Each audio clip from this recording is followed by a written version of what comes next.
What food made you think how the frick did our ancestors found out this was edible? Poke salad. The pokeberry, pokeweed plant that grows in the southern U.S. has edible leaves.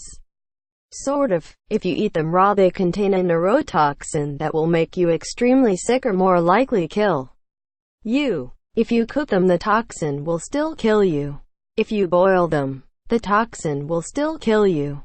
So basically someone died after eating this stuff and their friends went, well, maybe if we boil it one more time, died, and someone else went, third time's the charm. Quote, however, if you boil them, discard the water, boil again, discard the water, then boil one last time and discard the water again, the left-over cooked plant is sort of edible. Acorns. How hungry one must be to figure out to pound them to powder and leach out the tannins 3 times. Hakarl. Usually poisonous, unless prepared thus. The traditional method is by gutting and beheading a Greenlander sleeper shark and placing it in a shallow hole dug in gravelly sand, with the now clean cavity resting on a small mound of sand. The shark is then covered with sand and gravel, and stones are placed on top of the sand in order to press the shark. In this way the fluids are pressed out of the body. The shark ferments in this fashion for 6 to 12 weeks depending on the season. Following this curing period, the shark is then cut into strips and hung to dry for several months. During this drying period a brown crust will develop, which is removed prior to cutting the shark into small pieces and serving. The cassava. However, cassava is poisonous unless it is peeled and thoroughly cooked. If it is eaten raw or prepared incorrectly, one of its chemical constituents will be attacked by digestive enzymes and give off the deadly poison cyanide. As little as 2 cassava roots can contain a fatal dose. Castoreum macera, a sweet-tasting exudation that comes from glands near a beaver's asshole. Damn, this beaver ass smells great. Wonder what it tastes like. Quote, puffer fish. Only a small part of the fish is edible and the rest is deadly poisonous. So how did they find out which bit was edible? The fruit of the Gimpy plant. It is also known as the suicide plant because its sting is so painful that there have been reports of people and animals killing themselves to escape the pain, which can last for days or even years. The sting is delivered by tiny hairs that cover the whole plant. Yet someone was able to discover that if you painstakingly remove each hair from the fruit, it is edible. Cashews. First, they come from a drupe that grows out of a false fruit called the cashew apple. So right off the bat, you'd never guess that it would be the part you'd eat. Cashew apples look kind of like a cross between an apple and a red bell pepper, just with a big, ugly dark brownish cashew in place of a stem ear. Second, the shells of cashew drupes contain a substance that causes rashes and chemical burns on skin.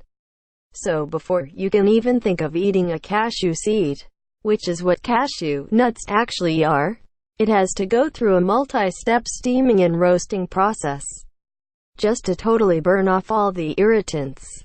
Live fish, or lutefisk. Don't get me wrong, I love the stuff, but man, first you go get a fish.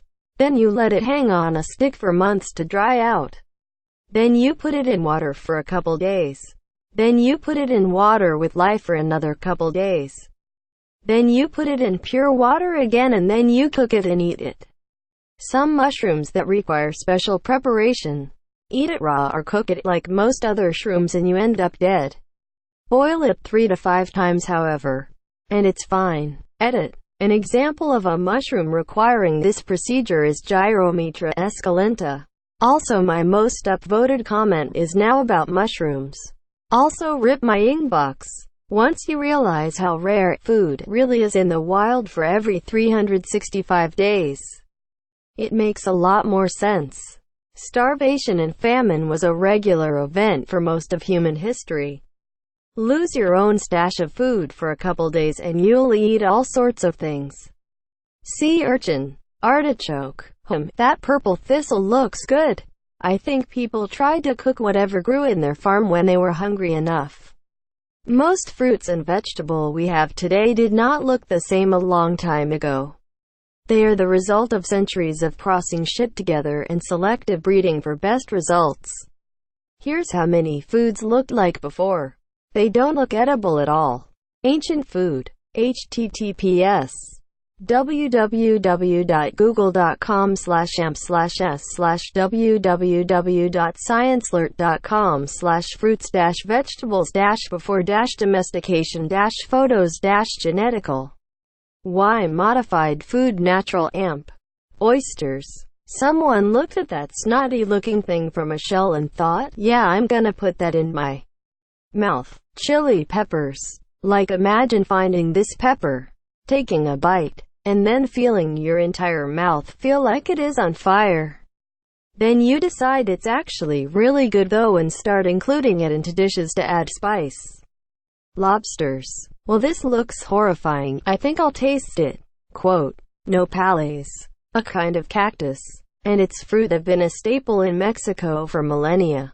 I've always wondered what went through our ancestors' heads. That plant and its fruit is covered in thorns. I bet they're delicious. Cheese. Like did someone leave milk out, and when it turned into nasty looking cheese and then they were like, I am gonna eat that? Yogurt and cheese. It's like first of all they start drinking cow juice from cow titties. Then they save some for later. It goes off. Voila, cheese.